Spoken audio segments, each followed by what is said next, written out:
Assalamualaikum warahmatullahi wabarakatuh. Maaf agak Waalaikumsalam terlambat. warahmatullahi Ini semua wabarakatuh. udah hadir ya? Sudah Ibu. Udah, Bu. Baik, pada malam hari ini kita akan membahas eh, neurotransmitter yang lainnya yaitu glutamat dan serotonin. Ya, glutamat adalah asam amino. Ya, asam amino berarti unit terkecil daripada penyusun protein. Ya, asam amino jumlahnya ada, yang esensial ada 20 ya. Asam amino non esensial yang berfungsi sebagai neurotransmitter pemicu atau eksitatori ya. Jadi sel saraf itu bisa dipicu dan juga bisa dihambat. Kalau dipicu, eksitatori berarti sel sarafnya menjadi aktif dan dia dapat menghantarkan sinyal atau transduksi sinyal ya. Nah, sinyal itu dari mana? Udah beberapa kali Ibu bahas, sinyal itu didapat dari sensor kita, panca indera. Ya, panca indera lalu diteruskan oleh neuron. Nah, pada saat meneruskan, posisi neuron harus eksitatori. Ya, jadi neuronnya harus aktif dan dia tidak dalam kondisi istirahat gitu ya.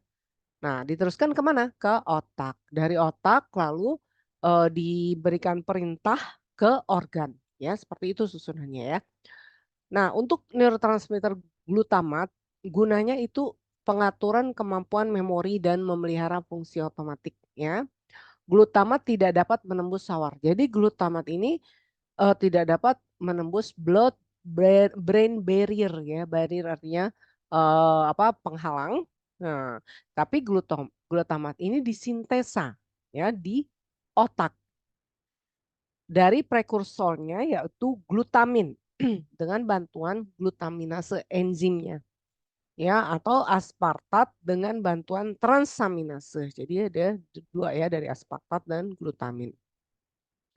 Glutamat memiliki konsentrasi tinggi di kortikostriadal dan di dalam sel cerebral.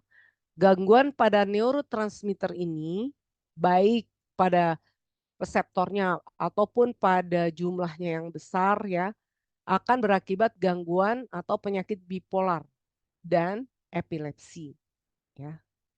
Nah, jadi gejala defisit atau kekurangan itu berupa low energy, distraktibilitas dan schizofrenia. Kalau dia kurang. Tapi kalau berlebihan yaitu bipolar dan seizure. Ya, seizure. Apa itu seizure?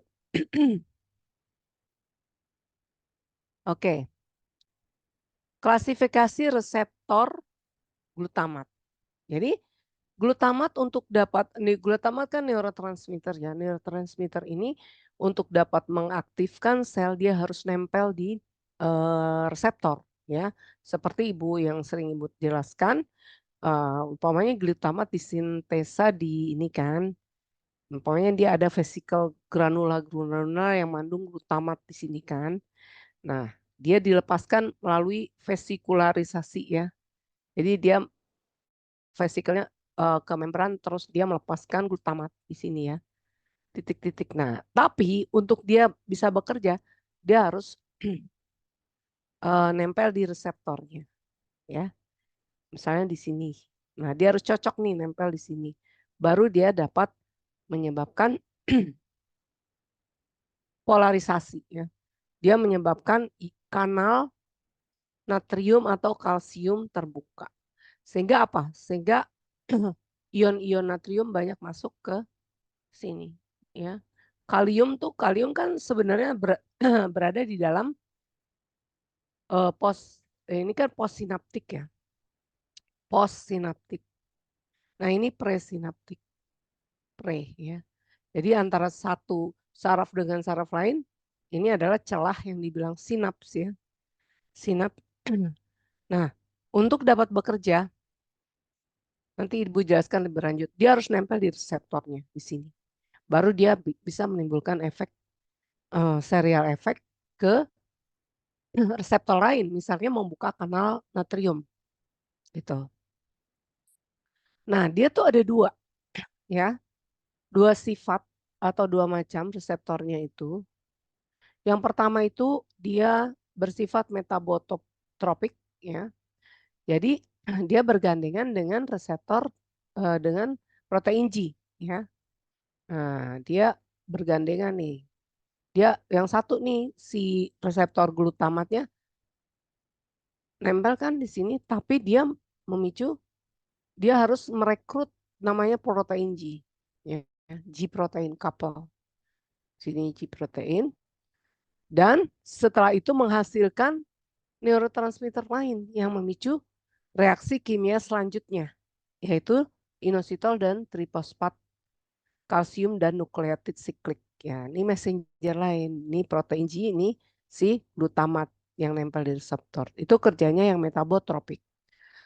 Kalau yang ionotropik yang tadi, dia memediasi menjadi perantara respons sinaptik cepat dengan membuka kanal ion, ya saluran-saluran ion menjadi 3 kelompok ya. Kalau yang satu lagi yang ionotropik dia nempel di reseptornya glutamat itu namanya NMDA dan AMPA kainat ya. Itu. Dia nempel di situ. Seperti itu ya. Ada 2 jadi jenis reseptornya ya. Nah, tiap-tiap neurotransmitter itu kan punya reseptor masing-masing. Kalau glutamat nama reseptornya NMDA dan AMPA ya. Nah, Sezur. Nah, kebanyakan glutamat atau terjadinya ketidakseimbangan eh, glutamat yang dihasilkan oleh sel neuron itu menyebabkan seizur ya, penyakit namanya seizur. Nah, ya di kelainan namanya seizur. Apa itu seizur? Manifestasi klinik dari eksitasi abnormal. Jadi eksitasi jika saraf itu di apa neurotransmitter menempel pada saraf ya glutamat itu pada reseptornya dia kan akan menyebabkan eksitasi. Artinya apa? Sel di postsinaptik itu menjadi aktif. Ya, karena apa? Karena ion kalium itu masuk ke dalam sel. Setiap ya pada ion saraf itu kalau misalnya dia cenderung elektropositif, ya kan sudah dijelaskan waktu itu. Kalau dia positif dia menjadi aktif, ya. Ini kalau si glutamat ini banyak dia memicu, nah kondisi ini dia banyak ion di dalam. Pertama-tama dia sebenarnya saya awali ya. Pertama-tama si ada rangsang misalnya kan. Rangsang berupa kilatan atau cahaya ya. Nah, ini glutamat keluarkan dari vesikelnya. Nah, keluar nih dari vesikel. Nah, kemudian terjadi vaskularisasi atau nempel ke membran melepaskan glutamat. Glutamat ini nempel di reseptornya AMPA atau NMDA. Dia nempel di sini ya. Nih kecil glutamatnya. Nah, ini memicu kanal natrium terbuka. Jadi natrium masuk ke dalam sel, ya. Jadi Na banyak masuk di dalam sel. Kondisi seperti ini dinamakan eksitatori, ya. Jadi eksitasi. Tapi kalau glutamat itu eksitasi berlebihan, kejutan listrik yang ada di sini berlebihan, maka dia akan memicu respon tubuh yang tidak terkendali gitu. Jadi tidak sinkron neuron-neuronnya. Seharusnya kalau kita misalnya ada kilatan cahaya misalkan kita respon tubuh menghindar atau menutup mata atau gimana ya, respon tubuh yang normal. Tapi pada penderita dengan kelainan kelainan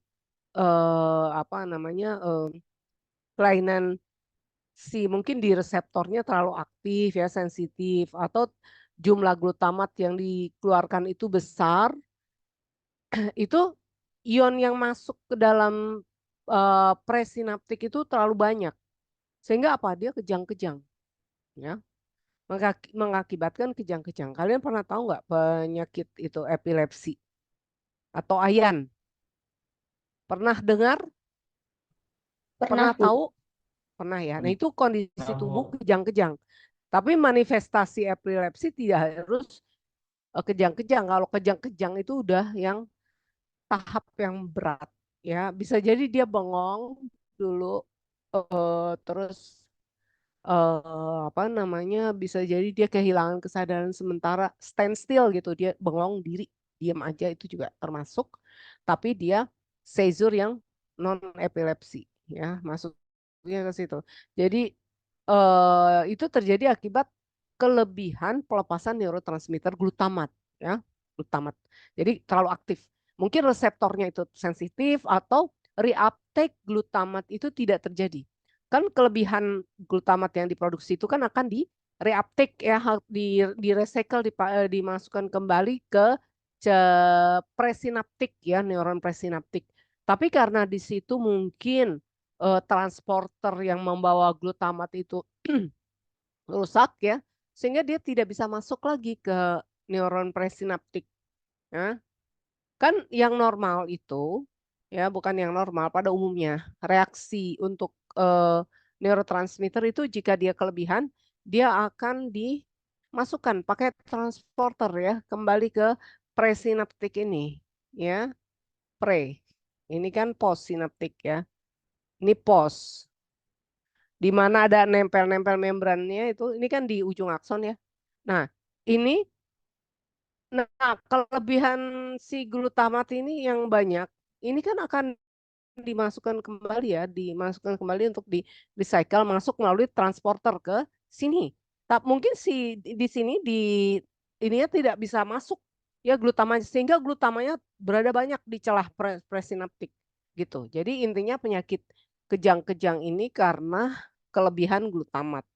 Ya, mungkin juga transporter yang untuk memasukkan atau reuptake glutamatnya itu rusak atau reseptornya terlalu sensitif, ya. Jadi seizure adalah kondisi kejang yang diakibatkan gangguan kelistrikan otak. Ya itu tadi, ya. Bisa dijelaskan elektropositif, ya, lebih cenderung elektropositif. Nah, sedangkan sel saraf sendiri kalau kondisi elektropositif berarti dia kondisi yang eksitasi, ya. Tapi kalau dia kelebihan, itu namanya hypereksitasi. Ya, ya, terlalu aktif, terlalu bersemangat gitu sel sarafnya, ya. Jadi seizure itu ada dua macam, ada yang epilepsi dan non epilepsi. Ya. Demam, infeksi seperti meningitis dan ensefalitis, penyakit kaki gajah, ya, dan trauma kepala. Nah, ini pasien dengan epilepsi gerakan tubuh, ya, semua tak terkendali dari mulai kepala sampai ujung kaki, tangan itu kan. Tapi dia ada faktor pencetus, ya. Pada penderita epilepsi terdapat beberapa faktor yang dapat memicu orang tidur, stres, tidak mengkonsumsi antikonvulsan atau anti epilepsi secara teratur, mengkonsumsi obat yang mengganggu kinerja obat anti epilepsi, melewatkan jam makan, demam tinggi, mengkonsumsi alkohol atau nafsa, ya. Ini banyak pemicunya, kilatan cahaya termasuk, ya. Atau dia banyak berpikir bisa juga. Nah, epilepsi ini kan ada pelepasan glutamat, ya, pada sinyal nih. Kalau ada pemicunya, ya, dia akan ada pelepasan glutamat dan GABA, ya. Nah, ini glutamat, GLU, GL, ini GB. Ini ada. Nah, kalau untuk glutamat itu reseptornya nanti di AMPA dan NMDA memicu masuknya natrium dan kalsium. Kalau dengan GABA, dia nempel di reseptor GABA memicu masuknya klorida, ya. Klorida ini inhibitor, ya, dia inhibitor atau bersifat inhibitory. Nah, pada pasien pada penderita epilepsi eksitasinya tinggi, ya, meningkat, tapi inhibisinya yang menyebabkan saraf itu tidak bekerja atau tidur tuh rendah. Tapi eksitasinya yang menyebabkan saraf itu bekerja itu tinggi, ya. Begitu. Jadi tidak seimbang antara reseptor glutamat dan GABA gitu. Kalau GABA itu reseptor yang menyebabkan inhibisi, ya masuknya ion klorida ke dalam sel seperti itu. Nah, ya baik. Nah, ini kalau dia banyak ya yang eksitasi, ya artinya status eksitasi atau kondisi neuronnya itu cenderung elektropositif tapi berlebihan, itu dinamakan hipereksitasi.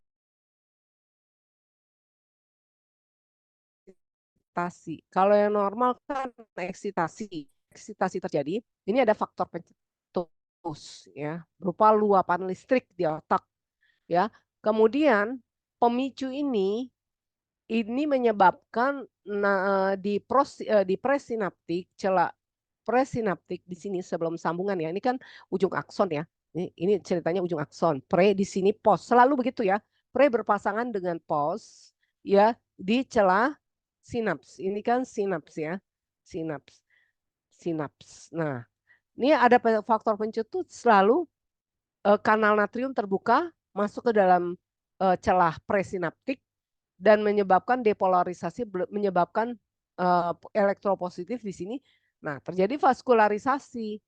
Jadi vesikel yang mengandung glutamat tuh jadi vaskularisasi ini mengeluarkan neurotransmitter glutamat.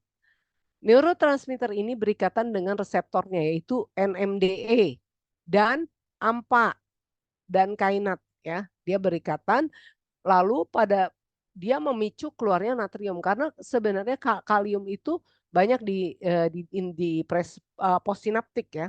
Dia keluar kaliumnya. Lalu karena di sini konsentrasi kalsium dan natrium tinggi, karena kalsium keluar, maka kalium keluar K+, maka Na+ dan Ca+ masuk menggantikan.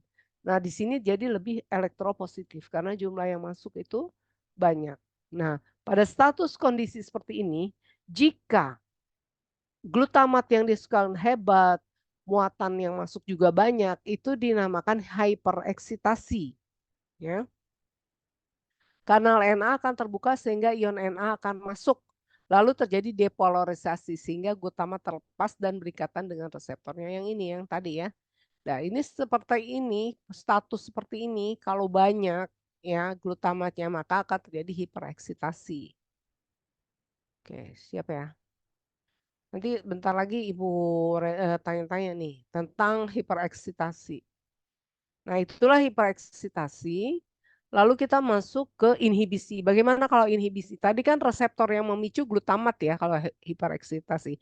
Nah, untuk inhibisi jadi si presinaptik di samping mengeluarkan glutamat, dia juga akan mengeluarkan GABA ya sebagai penetral gitu. Nah, pada pasien jika GABA-nya sulit keluar, maka neurotransmitter yang ada di sini ya sedikit ya. Dia yang berikatan juga sedikit dan ion kloridanya tidak dapat masuk ke dalam sel untuk menetralkan ion-ion positif tadi. Maka ini adalah status yang dinamakan inhibisi ya. Jadi inhibisi atau status masuknya ion Cl ke dalam postsinaptik itu namanya inhibisi ya. Nah, untuk pasien epilepsi itu GABA-nya itu sedikit tapi dia glutamatnya banyak. Sehingga eh, postsinaptik ini cenderung lebih elektropositif ya. Seperti itu. Ini status inhibisi. Baik, aku mau ngetes dulu ya. Nggak apa-apa. Aku ngetes Anita. Anita hadir? Anita.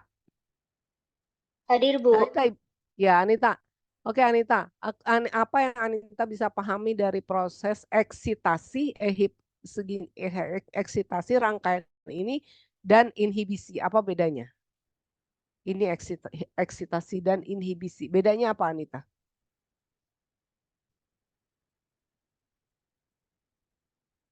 Bedanya apa eksitasi dan inhibisi? Ini adalah penyebab dari kejang-kejang pada pasien epilepsi. Apa yang kamu ketahui dari penjelasan Ibu tadi?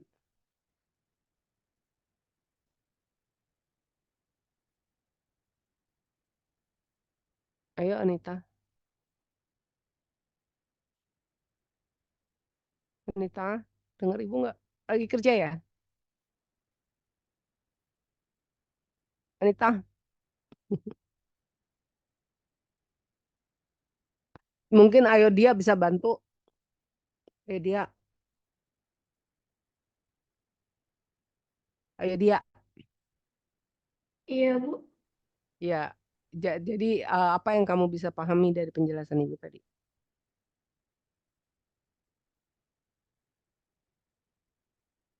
Hmm? Apa sih neurotransmitter itu? Ibu, maaf mau jawab. Ya, silakan. Dengan siapa? Anita, Oh ya, silakan Anita.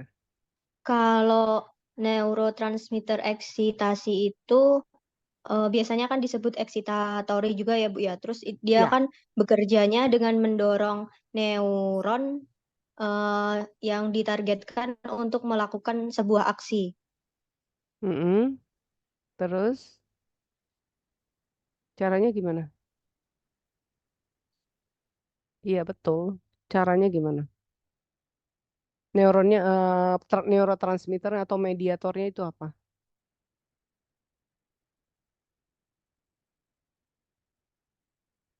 Kenapa dia bisa aktif neuronnya? Neuros postsinaptiknya kenapa bisa aktif? Ini kan pre ya. Ini ujung akson di presinaptik. Pre. Ini di postsinaptik. Pos. Kalau dia aktif muatan di sini apa? Di postsinaptiknya. Ada yang lain bisa bantu? Ayo dia. Ayo dia coba. Ayo Ini dia. cara Ayo siapa lagi kerjanya yang bisa yang bantu? Hmm? neurotransmitter ya, Bu. Iya, adanya neurotransmitter apa? Prosesnya itu ketika pesan di ujung neuron, lalu neuron memicu pelepasan neurotransmitter agar dapat membawa pesan tersebut Hmm, melintasi sinapsis menuju neuron berikutnya. betul. Neurotransmitternya apa? Dalam hal ini yang Ibu jelaskan. Glutamat bukan, Bu? Iya, glutamat ya. Kalau untuk penyakit, Ibu kan sedang menjelaskan neurotransmitter glutamat. Neurotransmitternya bisa macam-macam, ya, bisa macam-macam semua. Tapi tergantung. Ibu di sini sedang menjelaskan penyakit epilepsi, ya. Jadi neurotransmitternya glutamat dan pada postsinaptik muatannya menjadi gimana? Positif apa negatif kalau dia tereksitasi? Positif. Positif, Ya, Ibu. positif ya. Setiap neuron yang tereksitasi muatannya positif. Kenapa dia menjadi positif?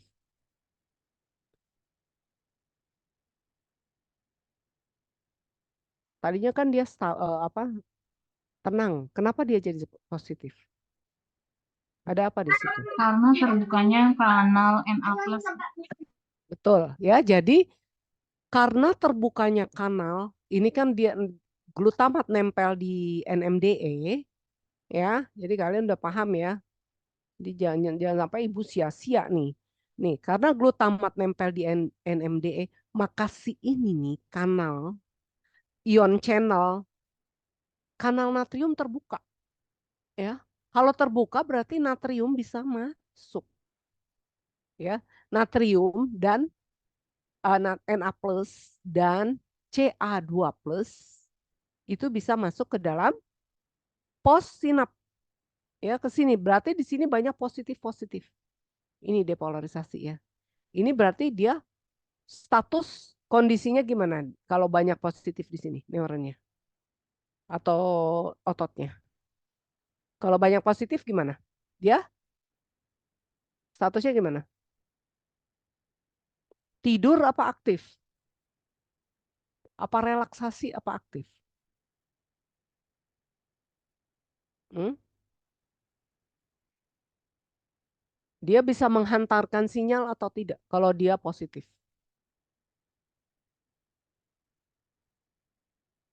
Ya, itu kan udah Ibu jelasin di sesi yang lalu. Kalau dia positif, dia gimana? Ayo, yang lain. Dia tidur apa aktif? Kalau positif. Ayo dia tadi belum jawab.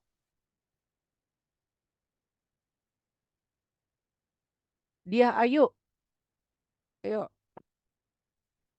Kalau dia status banyak muatan positifnya, berarti status neuronnya gimana? Aktif atau tidak? Hmm? Aktif atau tidur? Kalau aktif dia berarti bisa menghantarkan sinyal. Ya, sinyal dari celah dari presinaptik. Gimana? Ayo, ini intinya. Karena semua pada gimana? Ayo. Inaktivasi ya, Bu. Iya, inaktivasi. Inaktivasi berarti tidak diaktifasi dong. Dia tereksitasi, ya. Namanya juga tereksitasi berarti dia aktif neuronnya kalau kondisi muatannya positif. Tapi kalau berlebihan itu hypereksitasi. Ya, dia hyperaktif gitu loh. Kan ada tuh penyakit jiwa apa ya yang hiperaktif anaknya itu. Ada nggak? Pernah dengar nggak? Penyakit apa tuh? ADHD, Bu. Nah, bisa kan? Jadi dia nah kalau dia terlalu aktif, terlalu banyak muatan positif, dia hiperaktif, hipereksitasi. Tapi kalau di neuron itu bilangnya hipereksitasi, ya. Tapi neuronnya itu jadi aktif nggak tidur. Kalau muatan CL ada di sini muatan negatif, dia apa? Apa nih? Kalau banyak Inhibisi. CL. Hah? Inhibisi. Inhibisi. Neurotransmitter yang berperan pada saat inhibisi apa? Sedikit GABA, lebih banyak glutamat. Iya. Ya, neurotransmitter yang berperan untuk kasus inhibisi atau menonaktifkan neuron itu adalah GABA, ya. Kalau yang berperan untuk eksitasi itu glutamat, ya nempel di sini, terbuka kanal CA. Kalau GABA membuka kanal apa? GABA nempel di reseptornya, membuka kanal apa? Ini nempel di sini nih, nempel di sini, di reseptornya. Kanal apa yang terbuka? Menyebabkan terbukanya kanal apa? GABA keluar dari presinaptik, kemudian nempel di reseptornya, membuka kanal apa? Itu menyebabkan inhibisi. Membuka kanal apa? Ayo, di sini kan kelihatan di slide-nya. CL. CL, Bu. Ya, kanal CL. Ya, kanal CL menyebabkan klorida masuk, ya. Karena ini terbuka CL min. Kalau CL min, kondisi neuron menjadi gimana? Aktif apa enggak? Aktif apa enggak? Inaktif, Bu. Inaktif, ya. Atau dinamakan inhibisi, ya. Nah, pada pasien epilepsi, GABA-nya ini sedikit. Banyaknya glutamat yang aktif. Makanya obat-obatannya itu bekerja pada reseptor GABA, ya. Nanti kita lihat ya gimana obat-obatan untuk epilepsi. Ya, oke. Oke, kalian paham ya. Jadi seperti itu. Nah, ini kejang ya. Kejang demam atau step. Kejang demam, kejang pada anak pada suhu tubuh di atas 38 derajat disebabkan karena meningitis atau gangguan metabolik ya. Itu namanya kejang demam. Dapat menyerang anak ya, usia 6 sampai 15 tahun. Nah, pada kejang demam itu terjadi juga hipereksitasi ya. Jadi banyak glutamatnya. Pemicunya apa nih? Pemicu kejang demam. Ini panas, demam, faktor pencetus, lalu terbuka kanal natrium ya di presinaptik ya, presinaptik. Prosesnya itu terjadi begitu cepat, hitungan milisecond di level neuron. dia akan terbuka kanal natrium menyebabkan depolarisasi. Lalu depolarisasi ini memicu vaskularisasi, yaitu berjalannya vesikel yang mengandung glutamat ke ujung dan melebur, ya ini namanya vaskularisasi. Kemudian keluar nempel di reseptor NMDA dan AMPA. Lalu setelah itu apa lagi yang masuk? Terbukanya kanal apa? Terbukanya apa? Seperti itu ya. A sama N. Iya, Na sama Oke, udah paham ya. Oke. Nah, sekarang bagaimana obat itu bekerja ya? Nah, obat epilepsi asam valproat, valproat. Kalau zaman dulu tuh namanya phenobarbital. Dulu ini generasi yang sekarang namanya asam valproat. Nah, mekanisme kejang asam valproat ini mengurangi seizure, epilepsi. Dia mengurangi kekejangan gitu pada dan kejang demam. Dengan cara apa? Memblok kanal NA. Ya, memblok kanal NA dan menghambat reseptor NMDA. Jadi di sini si NMDA ini dihambat sehingga apa? Glutamat tidak bisa nempel ya di sini. Dia diblok di sini. Kanalnya diblok, kemudian ini diblok ya sama obat, ini obat diblok. Nah, ininya juga diblok. Ya, seperti itu. Itu adalah kerja obat kejang yang dari asam valproat. Ya, valproic acid. Nah, kalau ini juga dia di samping ngeblok tadi reseptor kanal NA, dia juga mengurangi seizure epilepsi dengan cara memperbanyak konsentrasi GABA. Karena GABA itu kan membuat saraf itu menjadi istirahat, status tidur ya. Makanya dia meningkatkan inhibisi. GABA itu untuk menginhibisi atau menghambat, kalau glutamat itu untuk eksitasi. Nah, kita masuk ke neurotransmitter serotonin ya. Kita akan membahas obat anti muntah ya. Di sini sistem pencernaan kita ya, muntah itu terjadi akibat ada tekanan ya. Tekanan dari diafragma ke bawah, tekanannya ke arah lambung, nekan dari atas. Nah, dari bawah ada gerakan peristaltik juga khusus nih atau organ pencernaan di bawah, dia menekan ke atas sehingga isi si lambung ini keluar melalui diafragma. Nah, proses terjadinya muntah seperti itu. Bagaimana muntah bisa terjadi ya di level molekularnya seperti apa? Ya, ini kita akan membahas antiemetik ya. Nah, kita bahas mual dan muntah. Mual artinya kalau bahasa medis itu nausea ya, nausea atau perasaan atau sensasi mau muntah. Jadi perasaan enek ya seperti itu. Dan retching. Retching tuh kayak oe gitu kan. Aktivitas otot pernafasan pada muntah. Jadi dia tuh seperti muntah tapi belum keluar isinya. Sering kan seperti itu, kayak masuk angin tuh kan kayak enek gitu kan. Nah, itu enek mungkin ya bahasanya. Nah, kalau kondisi status sudah keluar isi perut dari lambung itu namanya vomitus atau emesis atau muntah. Yaitu pengeluaran isi gastrointestinal dari mulut. Tapi tahapannya dari mual dulu, retching lalu ke muntah. Kondisi medis yang dapat menyebabkan muntah yaitu penyakit asam lambung, infeksi kandung kemih, tumor otak, migrain, dan efek samping kemoterapi. Nah, muntah ini juga tidak main-main ya. Dia menyebabkan dehidrasi, ya, kekurangan cairan dan ketidakseimbangan elektrolit yang ada dalam tubuh kita. Di samping tentu saja malnutrisi karena tidak ada intake ya. Keluar semua kalau sering-sering muntah ya malnutrisi. Oleh sebab itu muntah ini harus juga diobati ya. Bagaimana sih proses terjadinya muntah? Muntah itu disebabkan berbagai macam ya, bukan hanya satu macam. Jadi muntah itu penyebabnya itu karena misalnya pusing ya, vertigo itu juga bisa bikin muntah kan, keliang-keliang gitu kan. Dan vertigo atau ketidakseimbangan bisa mungkin dari efek surgery ya, kalau di sini ya surgery. surgery atau pembedahan jadi puyeng gitu kan. Nah, itu penyebabnya apa? Ketidakseimbangan itu ada di pusatnya di telinga, ya, di labirin.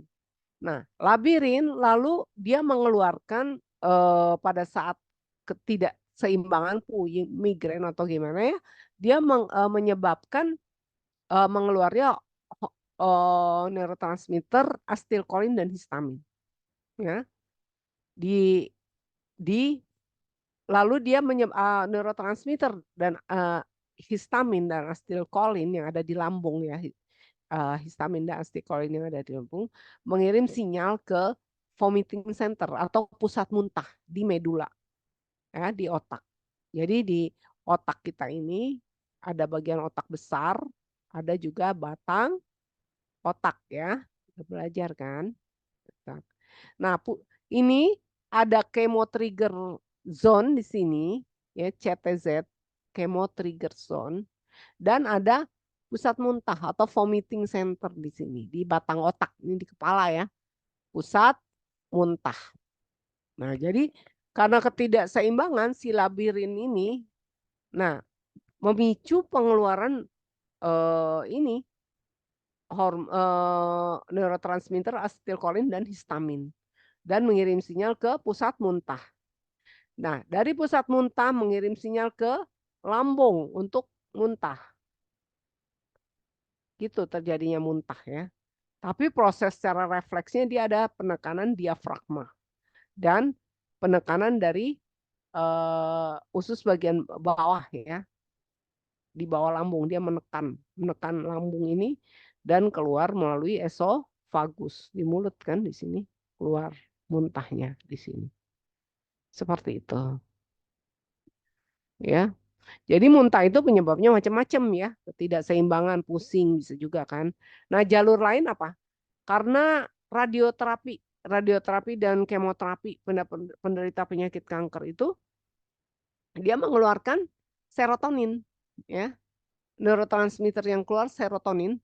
Jadi tadi di pusat muntah itu tadi, ya, di otak di pusat muntah itu tadi ada namanya chemoreceptor trigger zone CTZ tadi. Nah, dia punya reseptor serotonin, ya, di sini di otak ini. Lalu dari CTZ dikirim sinyal ke ini, ke pusat muntah vomiting center. Semuanya ke arahnya ke vomiting center.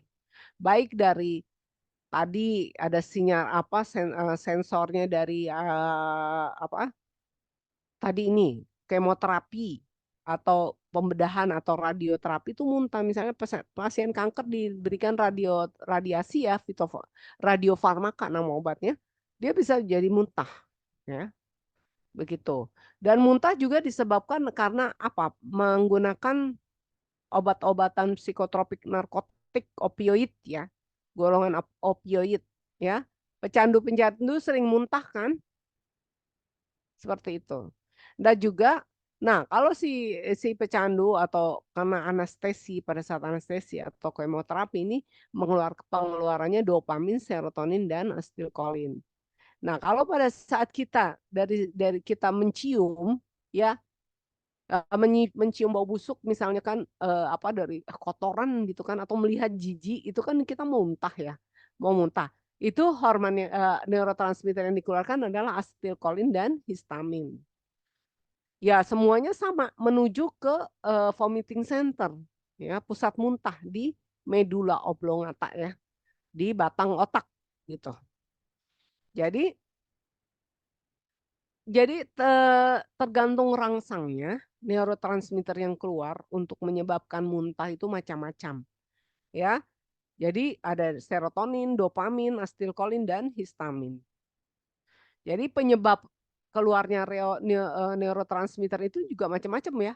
Bisa pusing, bisa mencium bau yang tidak enak, atau karena apa pembedahan gitu, macam-macam. Nah, kalian pelajari bagian ini, ya. Nah, ini tadi kalau di letaknya ini nih CTZ, ya. Ini yang tadi ini banyak area namanya juga kemoreseptor, dia banyak ini kemoreseptor, banyak reseptor-reseptor di sini, reseptor-reseptor kimia ya, yang men-trigger apa? Men-trigger vomiting center ya, vomiting center atau muntahnya itu tadi. Jadi respon sensor yang diterima itu dari saraf namanya aferen ya, baik dari telinga tadi keseimbangan maupun dari otak maupun dari lambung. Itu dibawa ke batang otak ini ya oleh saraf aferen. Kemudian dari vomiting center diberikan sinyal ke lambung untuk muntah ya. Terjadinya muntah seperti itu. Oke ya. Udah ya. Itu adalah muntah. Ini di sentral, ini di perifernya jalannya muntah. Nah ini tadi obatnya. Jadi dari saluran cerna ke vagal dan simpatik aferen, neurotransmitternya bisa macam-macam. Kemudian dibawa ke kemoreseptor trigger zone. Kalau saraf yang penerima sensor itu namanya kan aferen ya. Kalau yang membawa perintah dari otak namanya eferen ya, eferen ke organ untuk diperintahkan ngapain gitu ya.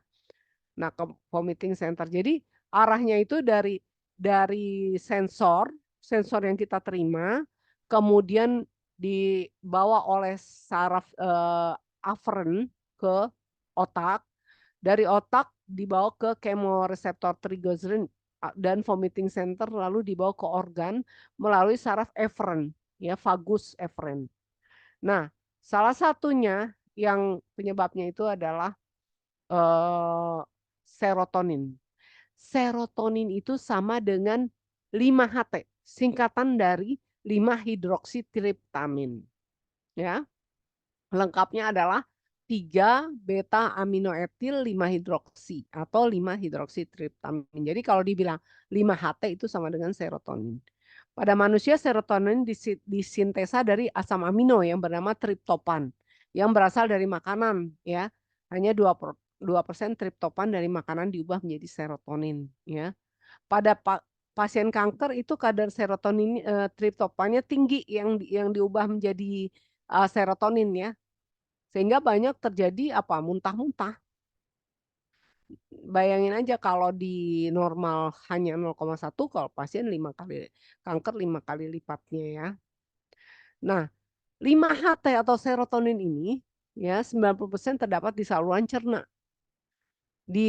Terutama di sel elektrokromafin ya, sisanya di dalam trombosit dan otak.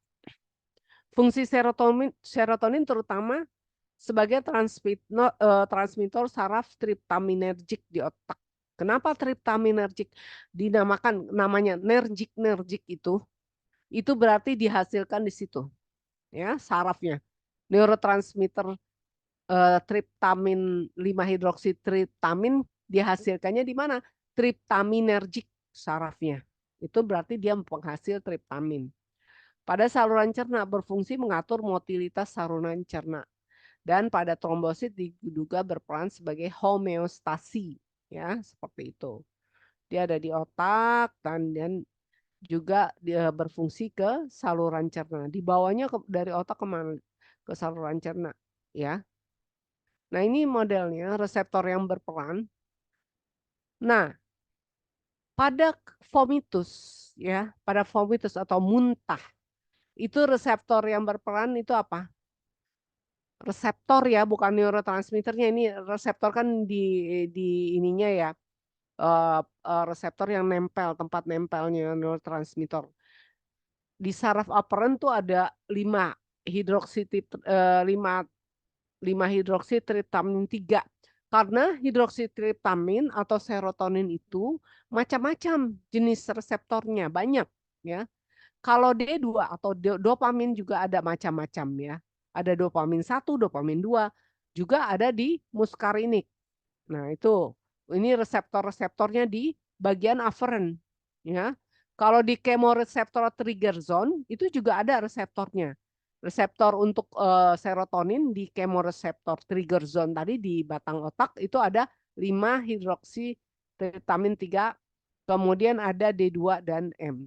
D2 itu dopamin dan muskarinik. Itu reseptor yang berperan di untuk regulasi muntah. Nah, ini jenis reseptor serotonin nih, HT. HT singkatan dari hidroksititamin ya. Ada 1A, 1B, 1D, 2A, 2B, 2C, ya, 4, 5, 6, banyak sekali jenis. Nah, masing-masing reseptor ini jika ditempeli oleh serotonin, ini fungsinya sendiri-sendiri. Ya, beda-beda, ya. Ini yang untuk tidur, yang di sini. Terus pengaturan temperatur ya untuk kecemasan ini dia nempel di 5HT1A. Nah, ini untuk apa nih? 511B, baca sendiri ya. Perilaku ya, kemudian vasokonstriksi atau pengkerutan dari pulmonari atau paru-paru ya. Pulmonary cell yang ujung paru-paru. Nah, ini cerebral vasokonstriksi yang untuk 5HT3. Banyak nih ya. Ini kalian pelajari di mana-mananya ini reseptor serotonin kalau nempel di sini efeknya ini, kalau nempel di sini efeknya ini gitu ya. Nah, tapi kalau dia nempel cocok dengan reseptor 5HT3 dia akan menyebabkan emesis atau muntah dan anxiety. Ya, anxiety atau kecemasan.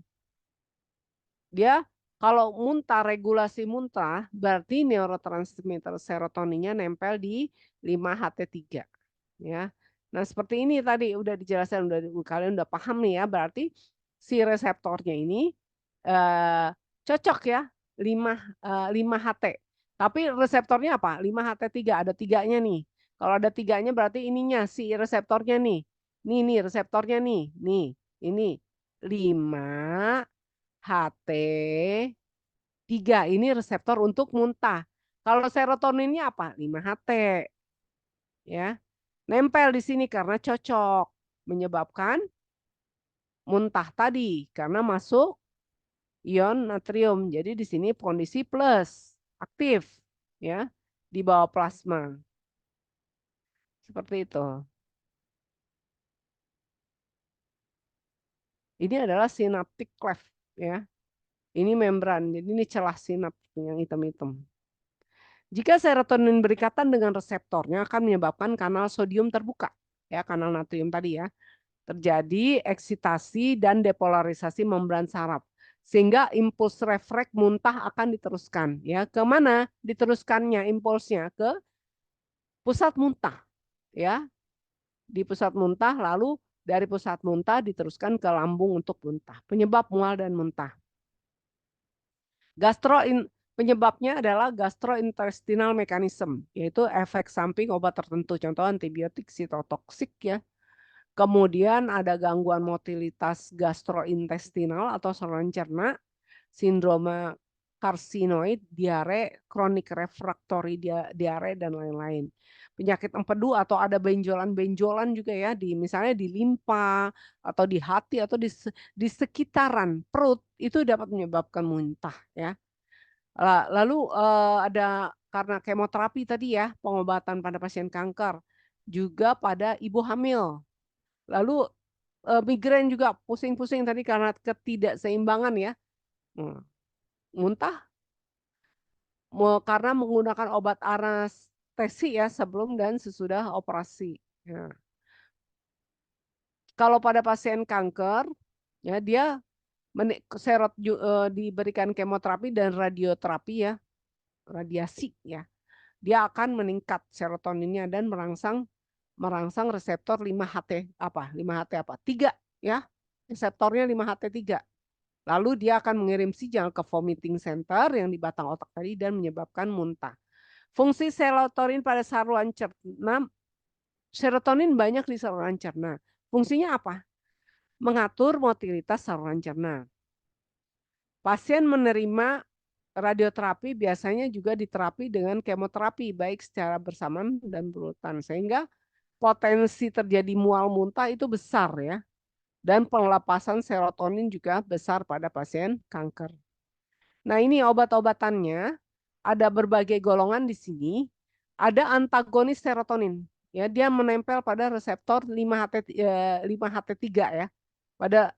Seharusnya serotonin yang nempel di situ, tapi karena gerani sentron golongan sentron ini cocok ya, bisa menempati lokus yang ada pada reseptor ya atau binding site ya, boleh kita bilang binding site, maka dia akan menempati di situ, tapi dia tidak menyebabkan apa?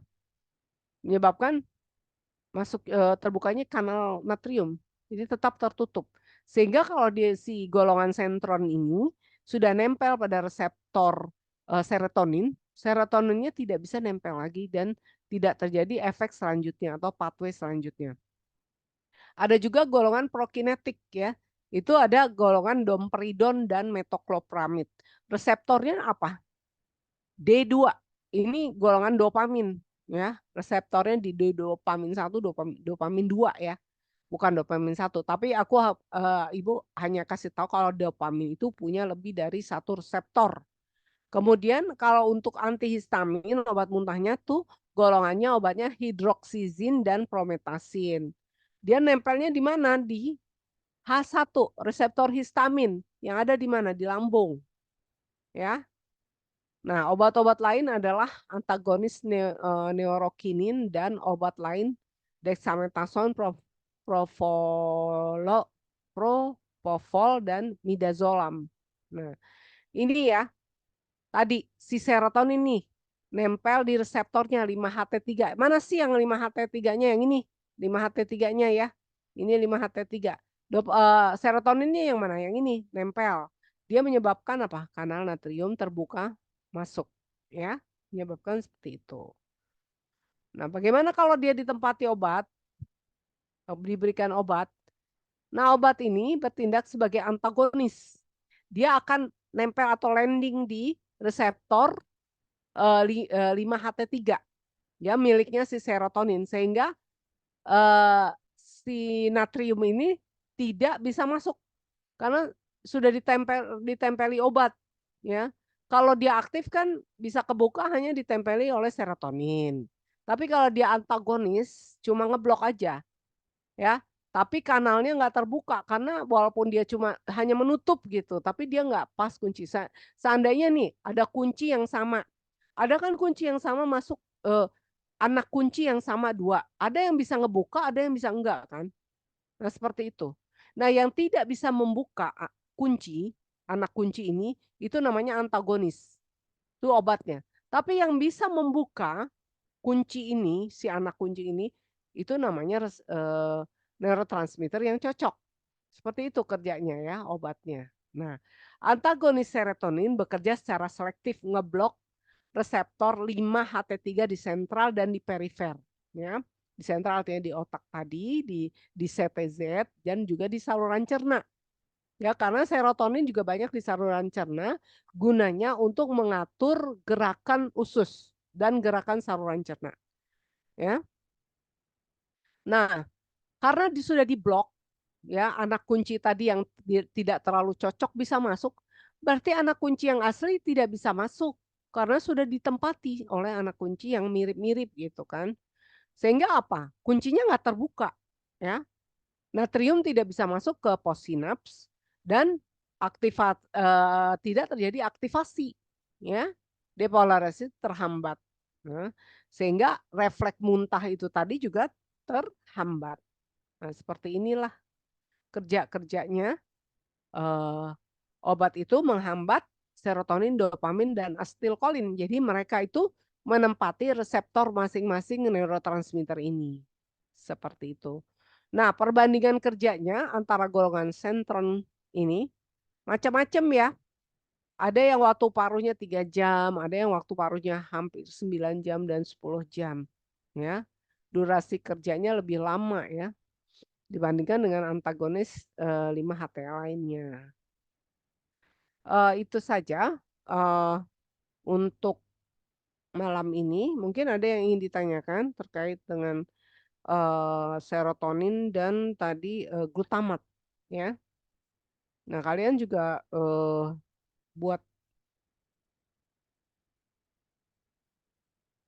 buat ini juga ya, seperti biasa ya. Untuk golongan-golongan anti-emetik, brand-brandnya apa, kemudian dia kerjanya di reseptor apa ya, seperti biasa ya, untuk golongan emetik. Dan untuk golongan obat antikonvulsi ya yang beredar sekarang. Apakah sudah bisa dipahami? Udah bisa dipahami? Jadi golongan apa bu tadi? Antiemetik sama antikonvulsan. Iya, antiemetik sama antikonvulsi. Ya, apa aja tuh? Kerjanya di mana aja yang beredar sekarang? Karena kan obatnya tuh terus berubah ya.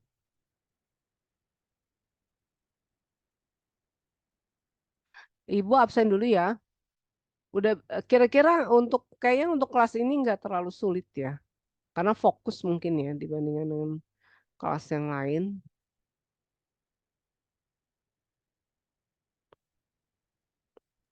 Ibu kita kan 6 kelompok bu, jadi dibagi 2 ya bu. Yang Iya, dibagi 2 aja. Oke. Jadi kerjanya lebih ringan kan? Iya betul. Heeh. Tujuannya apa? Untuk update obat-obat terbaru. Silakan Sally, temannya dipanggil. Mudah nggak yang jadi modelnya seperti itu sih. Cuma reseptornya di mana, kerjanya apa itu yang membedakan. Jadi model-model kerja pengeblokan obat itu seperti itu aja. Kurang lebih seperti itu. Tapi kalau kalian udah paham konsepnya, itu mudah memahami gitu. Ya. Jadi dipahami aja konsepnya. Silakan Sally. Iya bu. Dia Ayu Primastuti. Dia Ayu Primastuti. Hadir. Anita Rahman Pertiwi. Anita Rahman Pertiwi. Ada Bu. Tadi kan nyaut ya Iya. Anita ya. Kemana lagi? Muhammad Romli. Hadir. Yulita. Hadir, Bu. Travelina Indi Pratiwi. Hadir. Lulu Ilmahnun. Hadir. Siti Nurmaya. Hadir, Kak. Ayudia Alzara. Hadir. Fahmi Rizky Fadilah. Hadir. Ananda Sela Rahayu. Anda hadir. Iskandar Hakim. Kandar, Ya ada Bu sayangnya. ada di partisipan? Ada nggak? Partisipannya sih ada 14 ya. Iya, Siapa yang nggak hadir nih? tuh, berarti, Bu. Nia Febriana. Mutiara Andini. Ada Bu di partisipan. Sally hadir. Jadi tadi siapa yang nggak hadir? Tadi sempat Iskandar Hakim. Bu. Iskandar Hakim. Kemana Iskandar Hakim? Dari awal nggak hadir. Tadi sih sore sempat nggak hadir. Bu. Sore hadir apa enggak? Kasian juga aku. Tadi kayaknya keluar Zoom, Bu. Tadi di Norma. awal sempat ada deh. Betul ada. Oke deh aku masukin aja. Ya gitu ya. Udah ya saya absen. Tolong diperhatikan. Kalau kelas ini bagus, Ibu kasih kesempatan. Ya. Kalau kelas ini pemahamannya bagus, Ibu kasih kesempatan. Biar kalian juga dapat nilai bagus. Nanti Ibu ini kan tugasnya ke Sally.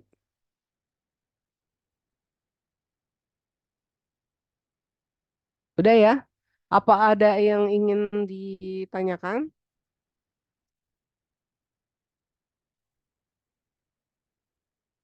Nggak ada, udah paham semua? Kayaknya nggak terlalu sulit ya, asal di ini aja. Kalau nggak ada, Ibu izin live ya. Ibu mohon maaf, hari ini ada agak terlambat. Ya mohon maaf jika ada yang tidak ini ya salah kata atau gimana, mohon maaf. Dan Ibu ucapkan terima kasih ya telah penuh atensi ya untuk kuliah sore ini. Tapi Ibu janji kalau misalnya kalian fokus, nanti kalian dapat kesempatan ya. Oke, gitu aja. Terima kasih. Wassalamualaikum warahmatullahi wabarakatuh. Waalaikumsalam warahmatullahi wabarakatuh. Terima Makasih, Bu. kasih, Terima kasih. Bu. Ya, sama-sama. Tadi tuh maksudnya kesempatan apa sih? Bu? Dapat kesempatan nilai yang bagus. Oh, Kirain aku kesempatan Kak Ipi mantep bener ya. Berarti ini Bagi udah lagi bagus nih, kali Kak, ya baru kelas kita lagi. ya.